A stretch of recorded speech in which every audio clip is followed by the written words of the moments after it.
इसके आगे जब हम बढ़ेंगे तो इसके आगे बढ़ने पर अब यहाँ के ऊपर एक डायोड हो सकता है, किसी में दो डायोड। ये लाइन आगे बढ़ी, इसमें एक डायोड लगा होगा पॉजिटिव सिरा इधर, और आगे जाने के बाद डीसी 310 वोल्ट कैसे चेंज हो जाती है। इसका रीज़न ये है कि जो हमारी एसी 310 वोल्ट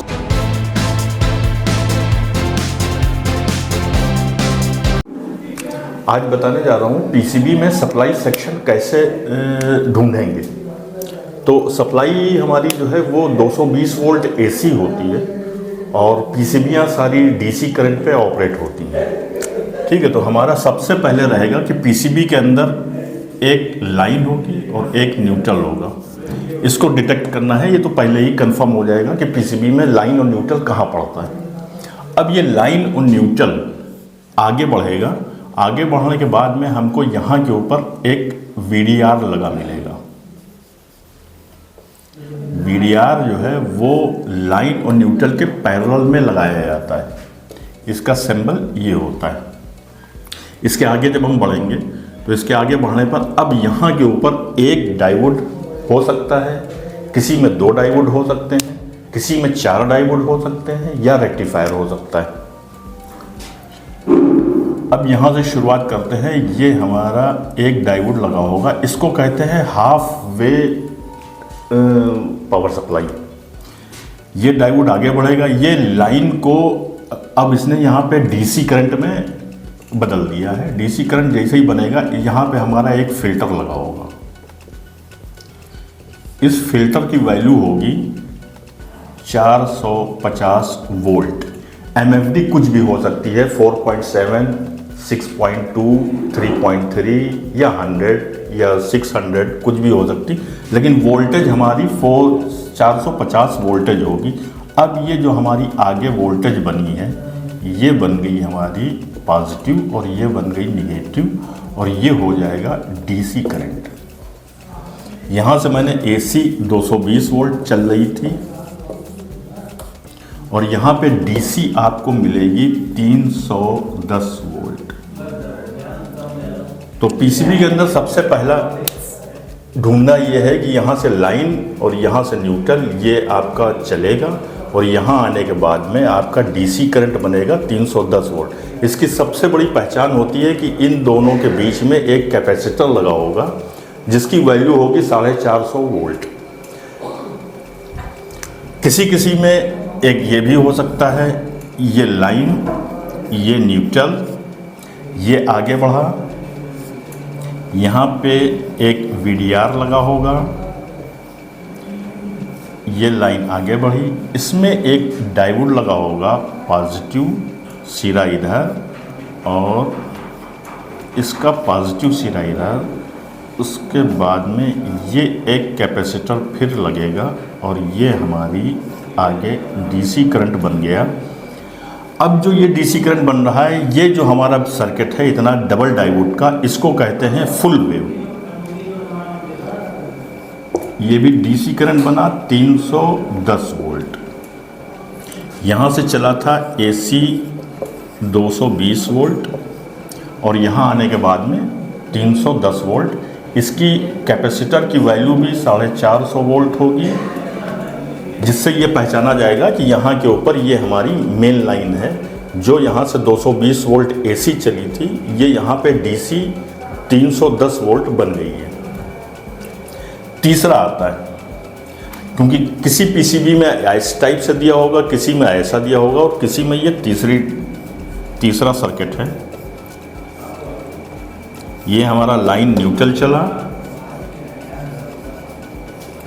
इसके बीच में एक वीडीआर लगेगा, वीडीआर को आगे बढ़ाएंगे। अब इस जगह पे एक लगा होगा रेक्टिफायर, इसको कहते हैं। इसका एक सिरा इस डिज़ाइन से होगा और दूसरे सिरे पे पॉजिटिव और निगेटिव ये हमारा निकलेगा। इसके बीच में एक फिर कैपेसिटर पड़ेगा,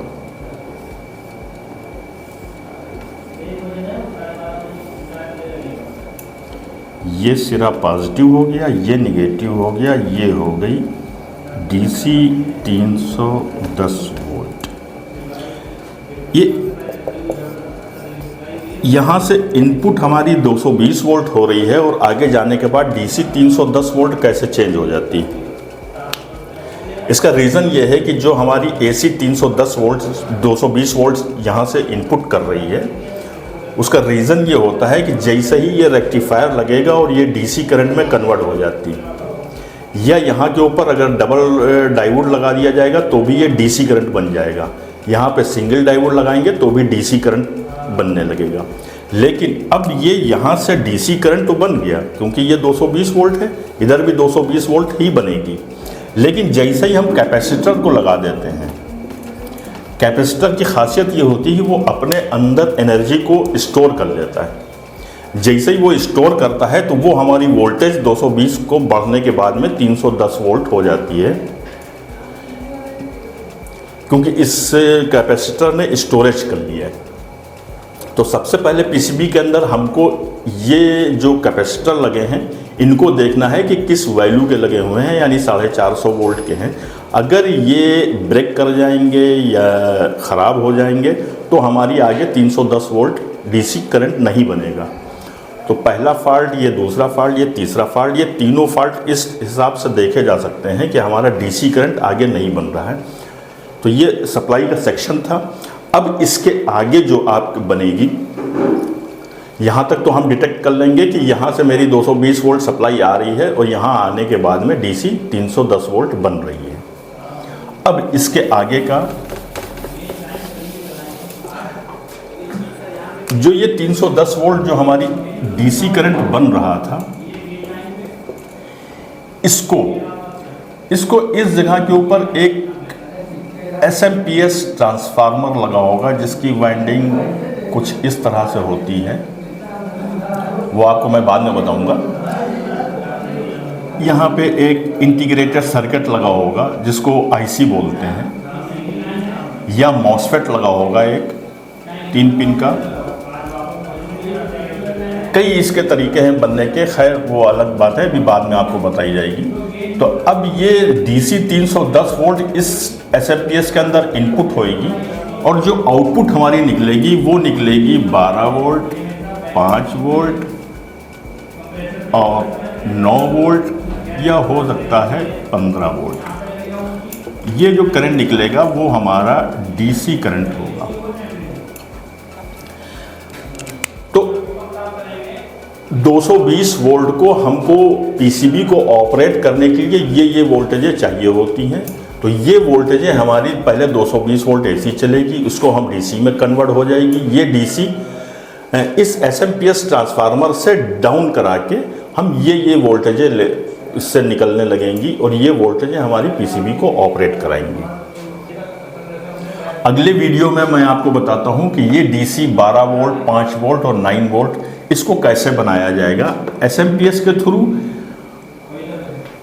या एक ट्रांसफार्मर के थ्रू, जिसको स्टेप अप और स्टेप डाउन ट्रांसफार्मर कहते हैं। ये आपको नेक्स्ट वीडियो में आपको बताता हूँ। ये थे सालिम सर पीसीबी के बारे में बता रहे थे, सप्लाई सेक्शन के बारे में। आपको भी ऐसे ही पीसीबी का कोर्स करना है तो आप आ सकते हैं A to Z technical institute Lucknow में।